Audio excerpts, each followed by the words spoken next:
تا حالا بیسکویتی که مزه گوجه بده خوردین؟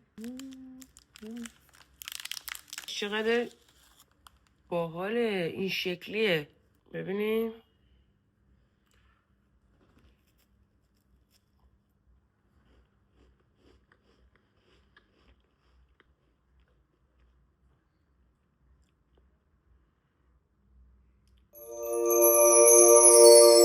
چقدر خوشمزه است. حاضرم قسم بخورم حتی اونایی که از گوجه بدشون میاد عاشق این میشن.